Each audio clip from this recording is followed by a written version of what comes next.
Well. Let me tell you about the day everything went sideways. The day a single human managed to turn our entire galactic understanding upside down with nothing more than basic decency and what these bipedal maniacs call hot chocolate. Oh, the irony. My name is Zurake, and 3 cycles ago, I was a respected intelligence analyst for the hegemony of worlds. Notice how I said was. That's because witnessing what happened next made me question every single assumption our species had about these pink-skinned lunatics called humans. The snow was falling like frozen needles on planet Kestron 7, a god-forsaken ice ball that served as our forward observation post. We'd been monitoring human expansion patterns for months, waiting for them to inevitably stumble into our territory so we could demonstrate why that would be inadvisable. Captain Vex Cora paced the command bunker with the kind of frustrated energy that suggested she'd rather be melting something with plasma fire than playing hide-and-seek in a snowbank.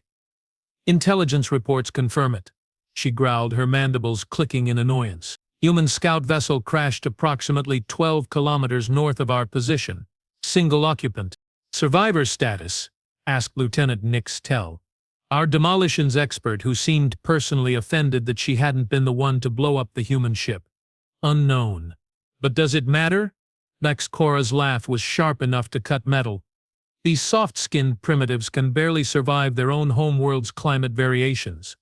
On Kestron 7? In this storm? He's probably already frozen solid. How magnificently wrong she was. See, here's what our extensive intelligence gathering had somehow missed about humans. They are absolutely, catastrophically stubborn. When the universe says die, they say hold my beer. When physics says impossible, they say challenge accepted. And when a blizzard that could freeze nitrogen says submit to the inevitable, they apparently say time to build a campfire. But I'm getting ahead of myself. The orders came down from high command with typical bureaucratic efficiency. Investigate the crash site, secure any useful technology, eliminate the human if necessary. Standard procedure when dealing with what our tactical manuals classified as low-threat carbon-based expansion species. Those manuals were about to become very expensive kindling. Commander Rex 9 assembled our scouting party with military precision. Team Alpha. Myself, Vex Cora, Nix Tell, and analyst Zara K. We move out in 30 minutes. Expected mission duration, 4 hours. Expected human threat level, non-existent.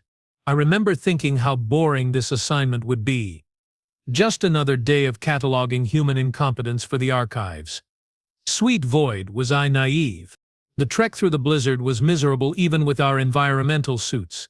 The wind howled like tortured spirits, and the snow came down so thick you couldn't see your own appendages. But we pressed on, following our scanners toward the crash site, expecting to find nothing more than twisted metal and perhaps some frozen human remains to send back to the xenobiology department.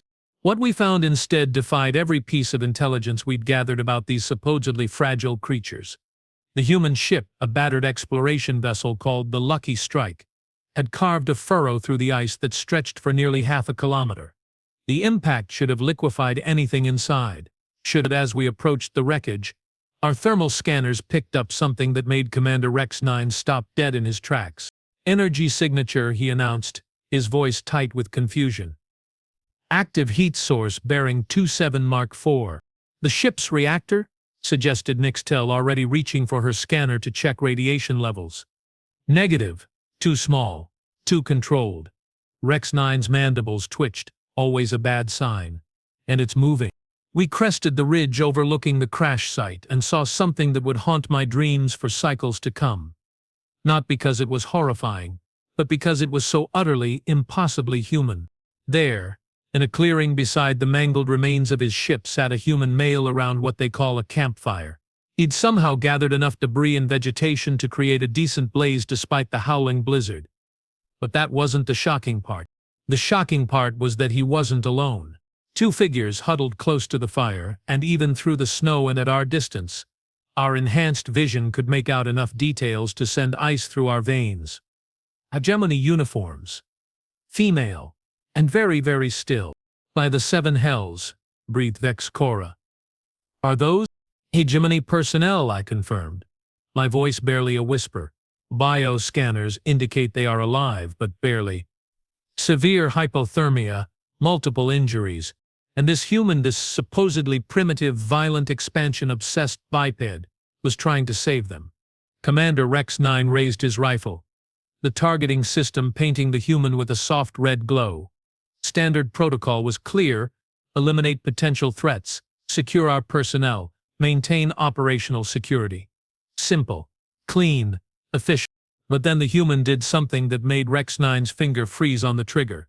He took off his own coat, his only protection against the killing cold, and wrapped it around the smaller of our two people. Let me pause here to explain something about human clothing. It's not like our environmental suits with their advanced thermal regulation and life support systems. Human coats are basically animal pelts and plant fibers held together with primitive fasteners. Taking it off in this weather wasn't just generous, it was essentially suicide. The larger of our two people, Lieutenant Mirasol, I realized with a shock, stirred weakly and seemed to be trying to communicate with the human. He leaned closer, listening intently, then nodded and began rummaging through a pack beside him. "What's he doing next?" Till had her scope trained on the scene, her voice tight with confusion. The human produced a metal container and began heating something over his fire. Steam rose from the container, visible even through the blizzard. He poured the steaming liquid into smaller containers and offered them to our people. Is he feeding them?" Vex Cora's voice carried a note of bewilderment that would have been funny under other circumstances. "Medicinal intake," I confirmed, watching my scanner readings with growing disbelief.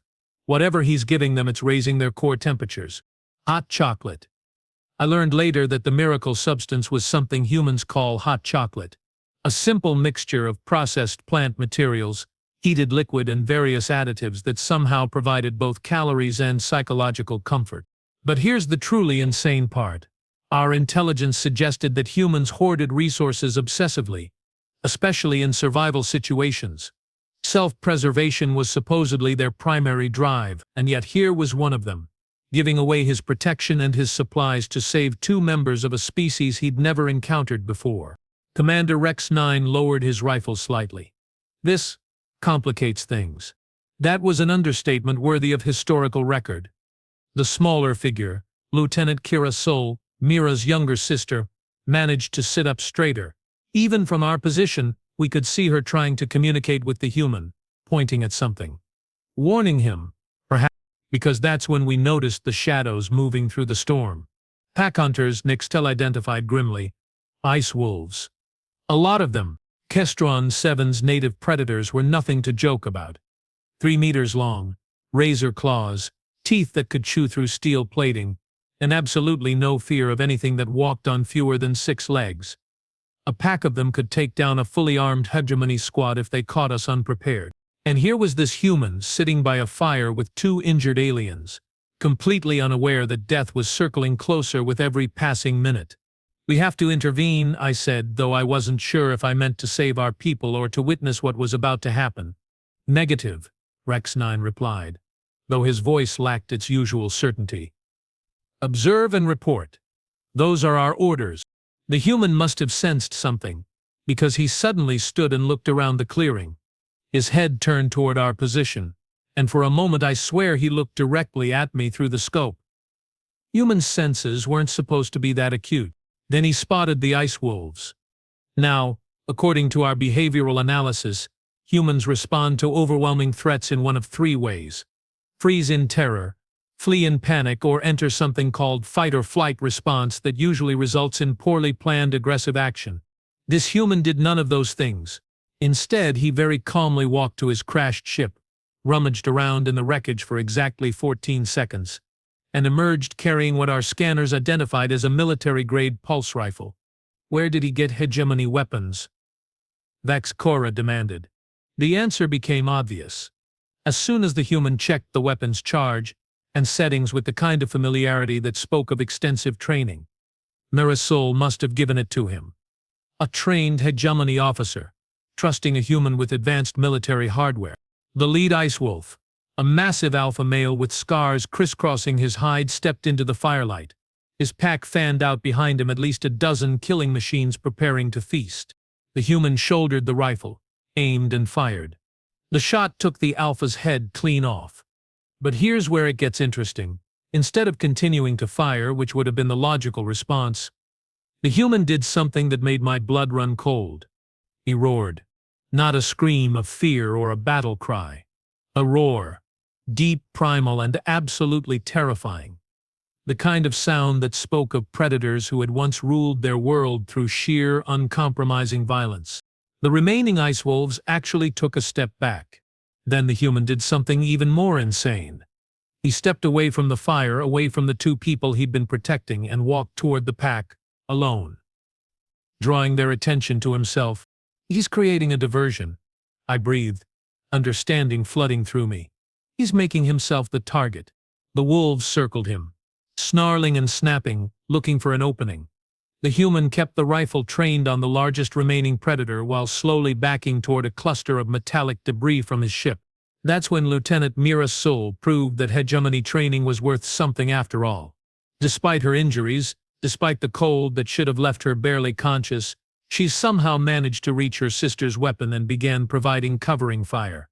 Her shots were precise, controlled, each one dropping an ice wolf before it could flank the human. The human glanced back at her, and I saw something pass between them. Understanding, perhaps.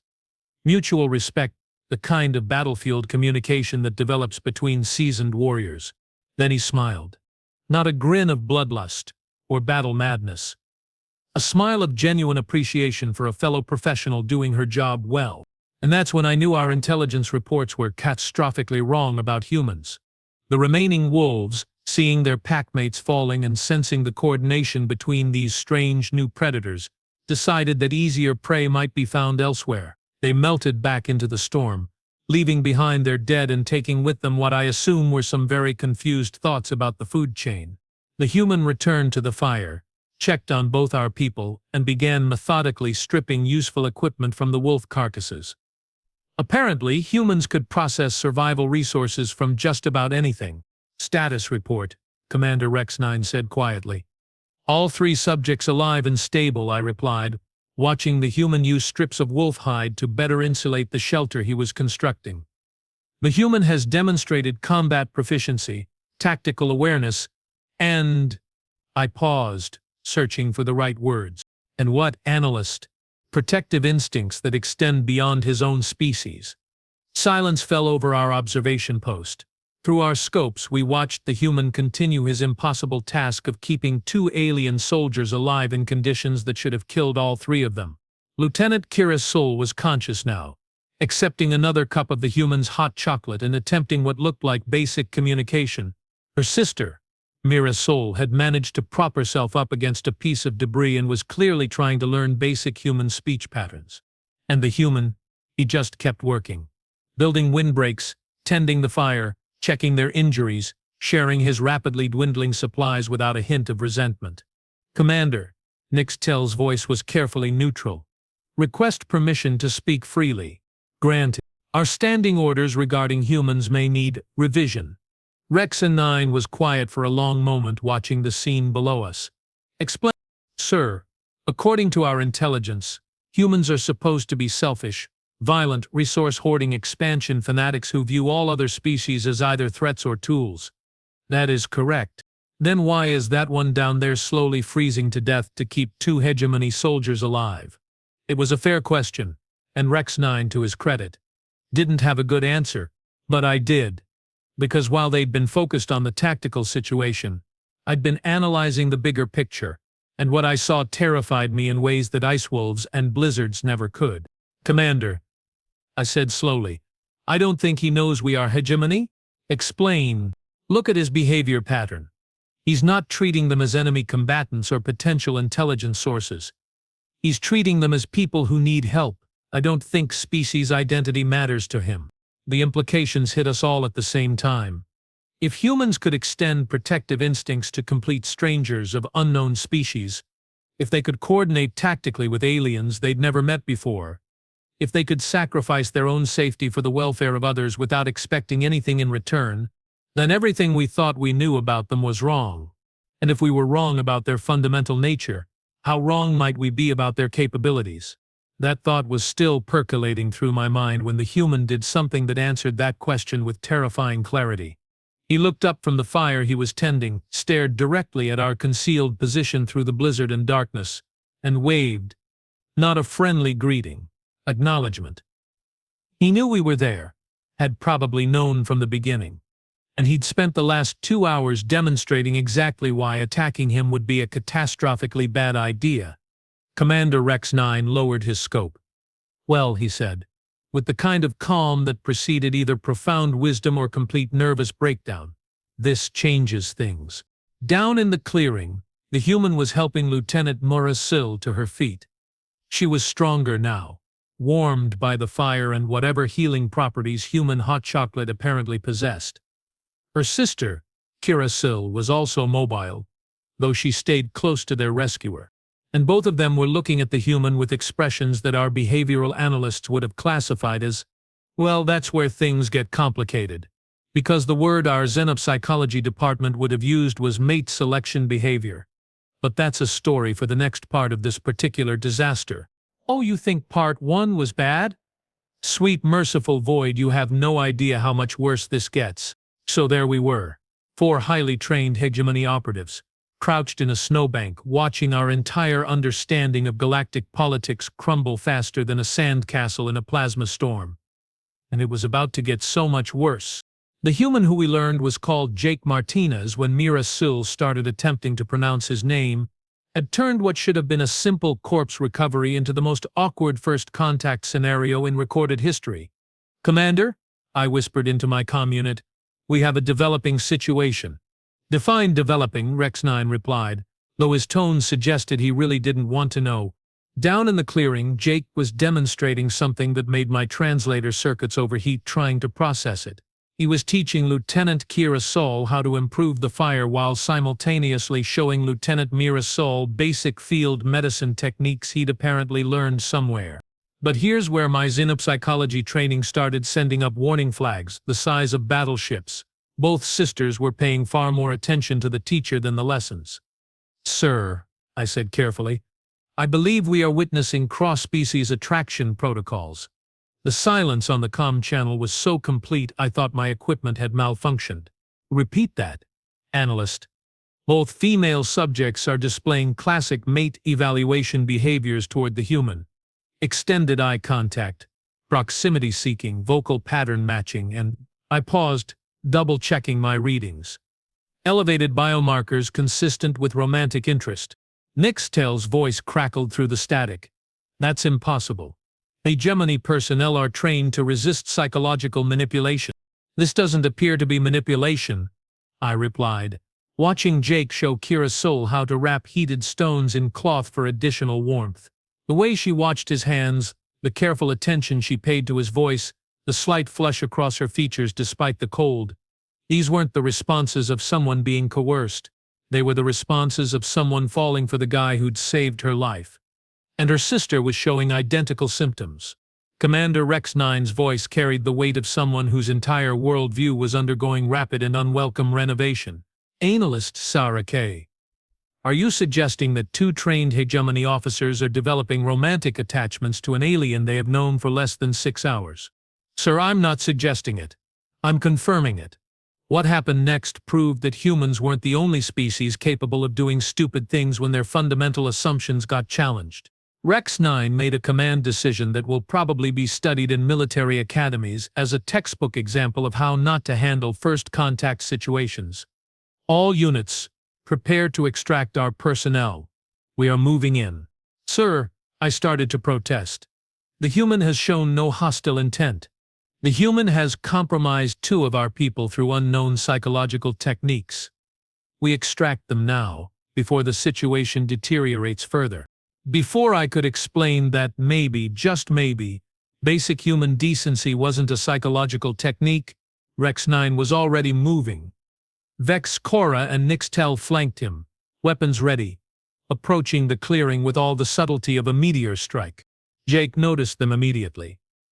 Of course, those supposedly primitive human senses picked up their approach while they were still 50 meters out, but instead of reaching for the rifle or alerting the sisters, He did something that should have been our first clue about how this was going to end.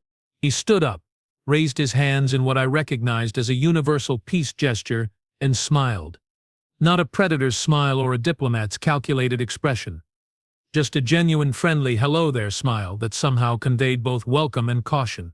"Easy there, folks," he called out in perfect hegemony standard, his accent thick but understandable. "I'm guessing you are here for these two."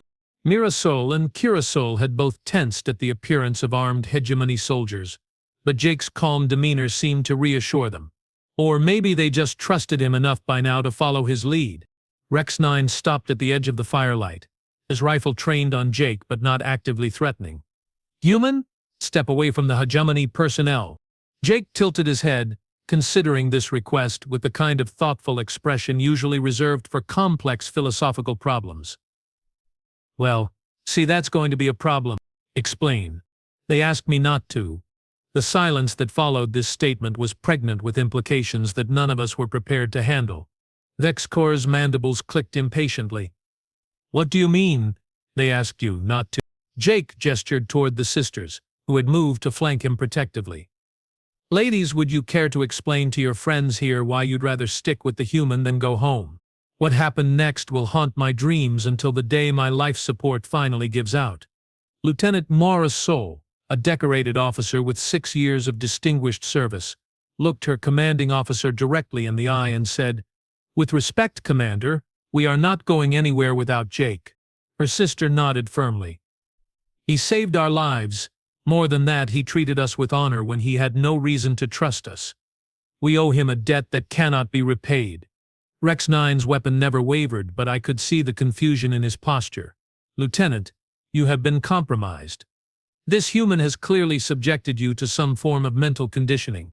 "No," Curasol interrupted, her voice carrying a strength that surprised everyone present. "He offered us hot chocolate and didn't ask for anything in return.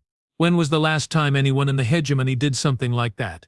The question hit like a plasma charge to the face because everyone present knew the answer. Never. Hegemony culture was built on exchange, obligation, and hierarchical debt structures. The concept of giving without expecting return was so foreign that we didn't have words for it in most of our languages. But humans apparently called it being decent. Jake held up a hand. "Look, I'm getting the feeling there's some kind of misunderstanding here. I found these two freezing to death in a blizzard. I helped them. They are grateful. That's pretty much the whole story." "The whole story?" Vexcora's laugh was sharp with disbelief. "Human. Our analysts have identified clear indicators of romantic attachment developing between you and both of these officers." Jake blinked. Then he looked at Mirasol and Curasol, both of whom had developed fascinating color patterns across their facial features. "Oh," he said quietly. "That." The universe held its breath. "Yeah," Jake continued with the kind of careful honesty that suggested he'd been thinking about this exact problem for the last few hours. "That's complicated." "Complicated how?" Rex 9 demanded. Jake ran a hand through his hair, a gesture that somehow managed to convey both nervousness and determination. "Well, see, where I come from, when someone saves your life and you spend hours talking and getting to know each other, sometimes feelings develop, and when those feelings are mutual," he shrugged, "sometimes you decide to do something about it." Nixtel's voice was carefully controlled. "Are you saying that you are romantically interested in both of them?" "I'm saying that they are both incredible women who have been through hell and somehow managed to keep their honor and their humanity intact." "Yeah, I'm interested. And unless I'm completely misreading the situation, the feeling's mutual." Mirasol stepped closer to Jake, her posture protective. "It is." Curasol moved to his other side. "Very mutual. And that's when the universe decided that our day wasn't quite surreal enough yet. Because that's when the hegemony reinforcements arrived. The first sign was the rumble of atmosphere processors as 3 heavy assault shuttles descended through the storm. Combat troops, from the sound of it, probably a full extraction team with orders to secure the crash site and eliminate any potential witnesses. Jake's expression shifted from friendly confusion to something much more dangerous. "Friends of yours?" Rex 9 was already on his comm unit, demanding explanations that weren't coming. "Control, this is Alpha Team. We have the situation contained. Repeat. Situation contained. Abort the extraction. The response crackled with static and authority. Negative. Alpha Team. Orders from High Command. Full sanitization of the site. No witnesses. Jake's eyes went very cold. Sanitization? Military term, Mirasol explained quietly. It means they are going to kill you and destroy all evidence that this contact ever happened. The humans' response to learning that a superior military force was descending with orders to execute him was educational. He laughed. Not hysterical laughter or bitter resignation. A genuine chuckle of amusement, as if the universe had just told him a particularly good joke. Well, he said, checking the charge on his rifle, this should be interesting. Umvak's course stared at him. Human? Do you understand what you are facing? 3 assault shuttles means at least 60 combat troops, plus armor support and orbital backup. Jake shrugged. Yeah, but they don't know the terrain. And they are not expecting resistance from someone who's been planning for this exact scenario since the moment I spotted your observation post. That got our attention. You knew we were watching. Rex 9 demanded.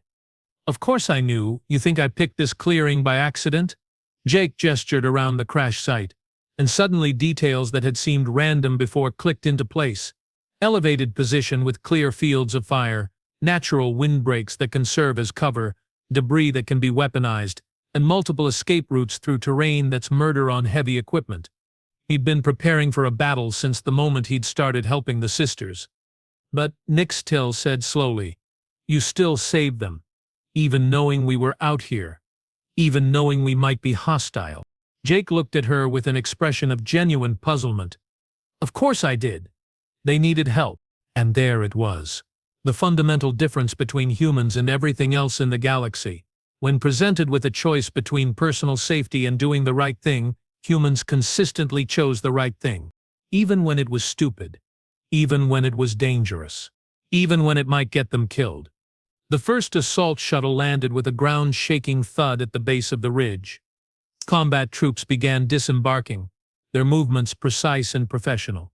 60 trained killers against 1 human and whatever weapons he'd managed to salvage from the crash. It should have been a massacre. But Jake was smiling again, and this time it was the kind of smile that made ice wolves nervous. Mira, Kira, he said quietly, remember what I taught you about defensive positions. Both sisters nodded, their expressions determined. Good. Rex, Vex, Nyx, Zara. Yes. I know your names. Your radio discipline is terrible. You have a choice to make. Rex 9's grip tightened on his weapon. What choice? You can try to arrest me and hand me over to your people down there who will definitely kill me and probably execute all of you for witnessing unauthorized first contact. He paused, letting that sink in. Or you can help me show them why attacking humans is generally considered a bad idea. The second shuttle touched down, disgorging more troops. The third was circling, looking for a clear landing zone. Commander, I said urgently. He's right.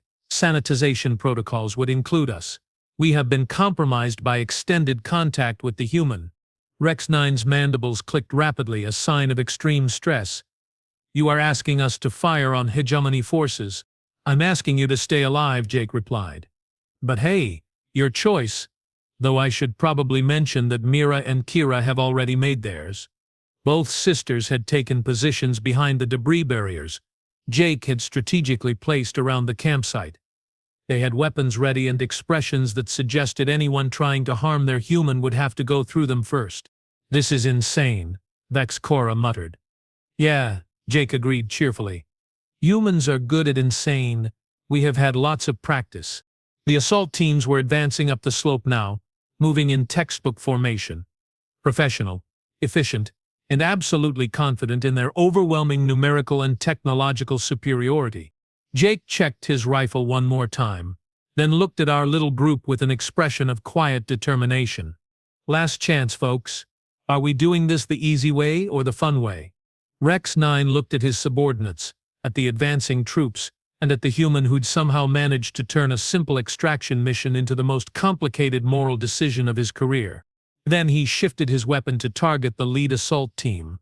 I have always hated sanitization protocols anyway, he said. And that's when the real fighting started. You know what the most terrifying sound in the galaxy is? It's not the screech of plasma cannons or the roar of dying stars. It's the sound a human makes when they stop pretending to be civilized. Jake Martinez made that sound exactly once during the battle that followed. It was enough. The first wave of assault troops reached our position expecting to find either corpses or cowering survivors. Instead, they found themselves walking into what military historians would later classify as a textbook example of why you should never underestimate human tactical creativity. Jake had turned the crash site into a killing field. Those randomly scattered pieces of debris, carefully positioned to channel attackers into predetermined fields of fire. The seemingly haphazard placement of equipment, actually a series of interlocking defensive positions that could be held by a small force against vastly superior numbers. The comfortable little clearing where he'd been playing house with two alien sisters? A death trap that would have made a hegemony tactical instructor weep with professional admiration. "Contact front," shouted the lead assault trooper, just before Jake's first shot removed his head from his shoulders. What followed was not a battle. It was a master class in applied violence. Rex 9, to his credit, had excellent tactical instincts once he committed to treason. His first shot took down the assault team's communications specialist, cutting them off from orbital support. Vex, Cora, and Nixtel followed his lead, their weapons chattering in controlled bursts that dropped 3 more soldiers before they could find cover. But it was the sisters who really surprised everyone. Mira's soul, despite her injuries, moved like liquid death through the defensive positions.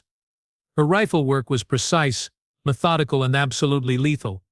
Every shot dropped an enemy soldier, and she never wasted ammunition on targets that were already down. Kira Sol proved that youth and enthusiasm could be just as dangerous as experience. She bounded between positions like a hunting cat, always where the enemy least expected her. Always hitting them from angles that their tactical programming said should be impossible. And Jake fought like the universe owed him money and he was there to collect. His first magazine dropped 8 soldiers before they realized they were taking fire from multiple positions. His second magazine forced the assault team to take cover behind their own landing craft. His third magazine convinced them that maybe calling for backup hadn't been such a good idea. Human tactics are impossible to predict. The assault team leader was screaming into his radio, "They are not following any known combat doctrine." That's because human combat doctrine isn't based on textbooks or military academies. It's based on 10,000 years of evolution that says, kill the thing that's trying to kill you and do it faster than it can kill you back. The second shuttle tried to flank us from the east, disgorging troops who immediately found themselves taking fire from Nextel's position. She'd somehow managed to acquire one of their own heavy weapons and was using it to excellent effect. How did she get that? I demanded, watching her systematically destroy their advance. "Took it off the first guy I killed," she replied cheerfully, never pausing in her devastating accurate fire. Humans aren't the only ones who can improvise. The third shuttle was still circling, its pilot apparently having second thoughts about landing in what had become a very inhospitable area. Smart pilot. Unfortunately for him, Jake had other ideas. "Mira," he called out, "remember what we talked about regarding orbital mechanics?" She grinned, expression that on her species looked absolutely predatory. Angles and trajectories. Exactly. They moved in perfect coordination, both of them targeting the circling shuttle with synchronized fire. Not trying to destroy it. That would have been impossible with small arms. Instead, they were aiming for specific components, control surfaces, stabilizer arrays, navigation equipment. The shuttle began to wobble, then spin, then began what pilots everywhere recognize as an uncontrolled descent toward terrain. It crashed into the second assault shuttle, with the kind of spectacular explosion that would have been impressive if it weren't so tactically devastating for our enemies. "That's not possible," Rex 9 breathed, watching the burning wreckage. "You can't coordinate that kind of precision strike without computer assistance." Jake reloaded his rifle with movements so smooth they looked choreographed. "Humans invented precision shooting about 6,000 years before we invented computers. We got pretty good at it. But the real revelation came when the surviving assault troops regrouped and tried a coordinated push on our position. They moved like a textbook example of hegemony small unit tactics, covering fire, alternating advances, overlapping fields of observation. Professional, efficient, and absolutely predictable. Jake watched them approach with the kind of expression usually reserved for disappointing test results. "Kira," he said quietly, "what's wrong with their approach?" She studied the advancing soldiers for a moment, then her face lit up with understanding. "They are thinking like machines instead of hunters." "Exactly. Show them the difference." What happened next redefined my understanding of what the word violence actually meant. Kirasol didn't just attack the assault team. She stalked them, moving through terrain that should have been impassable, appearing and disappearing like a nightmare given physical form. She struck at their flanks, their rear, their communication lines, their morale, and every time they turned to engage her, they found empty air and the sound of her laughter echoing off the ice. "She's learned human tactics," I realized with growing horror. "No," Jake corrected, appearing beside me like he'd materialized out of the snow itself. "She's learned to think like a human. There's a difference." The difference, it turned out, was that humans didn't just fight to win. They fought to utterly destroy their enemy's will to continue fighting. By the time the assault team's commanding officer called for a general retreat, half his force was either dead or wounded. Their equipment was scattered across a square kilometer of frozen wasteland, and the survivors were convinced they'd somehow stumbled into a battle with demons. But the really important part, the part that changed everything about how the galaxy viewed humans, came after the shooting stopped. Jake walked out onto the battlefield where wounded hegemony soldiers lay scattered among the debris. He was carrying medical supplies and water, his rifle slung across his back in a gesture of non-aggression. "What are you doing?" Vex Corvette demanded. "Taking care of the wounded," Jake replied, as if this should be obvious. "They are enemy combatants. They are people who need help." And then, while we watched in stunned silence, this human who had just fought off 60 trained killers began providing medical aid to the soldiers who'd been trying to murder him. He cleaned wounds, applied bandages, gave them water, and even shared some of his precious medical supplies. He did this methodically, professionally, and without asking for anything in return. The wounded soldiers stared at him with expressions of total confusion. This wasn't in any of their training manuals. Enemy combatants who provided medical aid after defeating you. It was incomprehensible. But Jake just kept working, moving from soldier to soldier, providing what help he could. "I don't understand." One of the wounded troopers gasped as Jake bandaged a plasma burn on his arm. "Why are you helping us?" Jake looked up from his work with that same genuine expression he'd worn when he first found the sisters. "Because you are hurt and I can help. That's reason enough." And that's when I finally understood what made humans so terrifying. It wasn't their tactical brilliance, though that was considerable. It wasn't their technological adaptability, though that was impressive. It wasn't even their apparently unlimited capacity for violence, though that was genuinely frightening. What made humans dangerous was their moral consistency. They didn't help people because it was profitable or politically advantageous or strategically useful. They helped people because they believed it was the right thing to do, and they would continue believing that even when it put them at personal risk, even when it didn't make sense, even when everyone else in the galaxy thought they were insane. The wounded soldiers were loaded onto the one remaining functional shuttle by their own people, but not before each of them had looked Jake in the eye and nodded, a gesture of respect that transcended species barriers. As the shuttle disappeared into the storm carrying its cargo of confused and grateful survivors, Rex 9 turned to Jake with an expression of complete bewilderment. "Human," he said slowly, "I need to ask you something." "Shoot." "Why? Why did you save 2 alien soldiers you'd never met? Why did you risk your life fighting our people? Why did you help our wounded after they tried to kill you?" Jake considered the question for a moment, then shrugged. "Where I come from, we have a saying, 'Do unto others as you would have them do unto you.' Seemed like the right thing to do."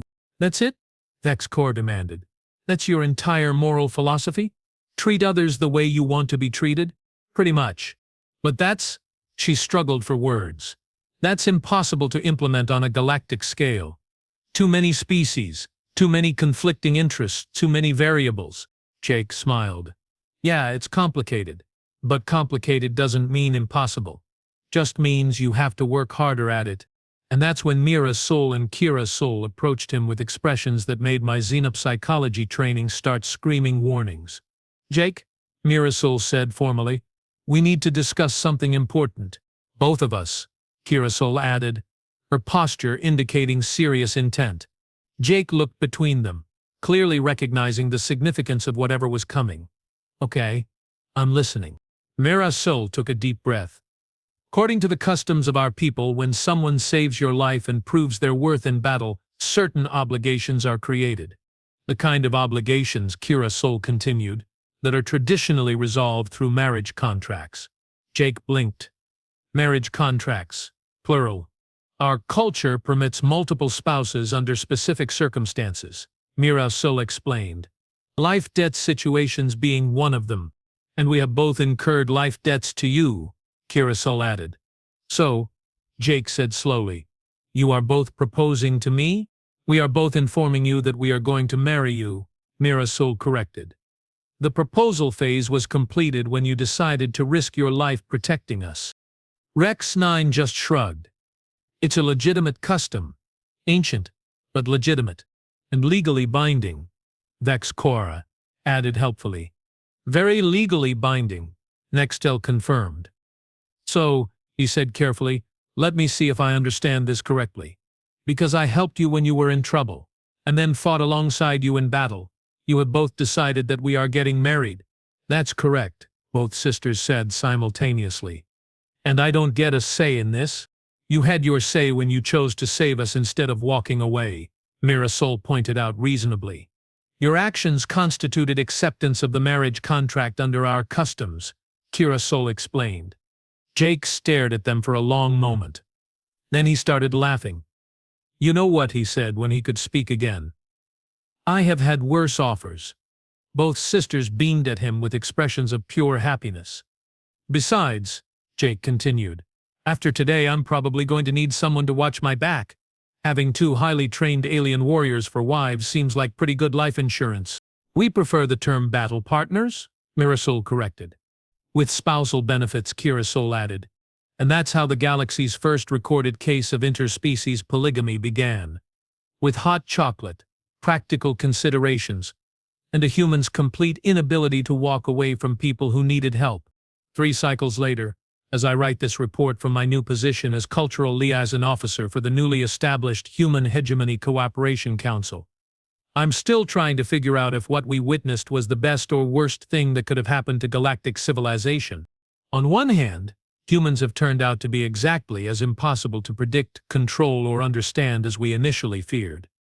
They have introduced concepts like humanitarian aid, interspecies adoption, and democratic decision-making to societies that had never imagined such things were possible. On the other hand, violent conflicts have decreased by 60% in sectors where human mediation teams are active. Trade agreements have become more equitable, and there's been a remarkable increase in what humans call random acts of kindness among species that had never practiced such behaviors before. The human tendency to treat total strangers like potential family members has proven to be disturbingly contagious. Jake Martinez, for his part, has adapted to married life with typical human resilience. He's learned both sisters' languages, mastered their cultural traditions, and somehow convinced them that movie night and family game night are essential components of any successful marriage. He's also been promoted to Admiral in the Human Defense Forces, though he insists on being called Jake by everyone regardless of rank. Mara Soul and Kira Soul have both transferred to the Human Cultural Exchange Program, where they spend their time teaching other species the art of what humans call being decent to each other. Their success rate is surprisingly high. And me? I have been assigned to document human behavior patterns for the next 5 cycles, trying to create some kind of predictive model for how they will react in various scenarios. So far, my reports consist mainly of the phrase, "They will probably do the right thing, even if it seems impossible," repeated several thousand times. High Command is not impressed with my scientific rigor, but they can't argue with the results. Because it turns out that when you have a species that considers helping people to be more important than following orders, maximizing profit, or maintaining political stability, you end up with a galaxy that's a significantly better place to live. Who could have predicted that? Well, besides the humans, obviously. They saw this coming from the moment Jake Martinez decided that 2 freezing alien soldiers were more important than his own safety. The rest of us are still catching up. And honestly, I'm starting to think that's exactly how they planned it.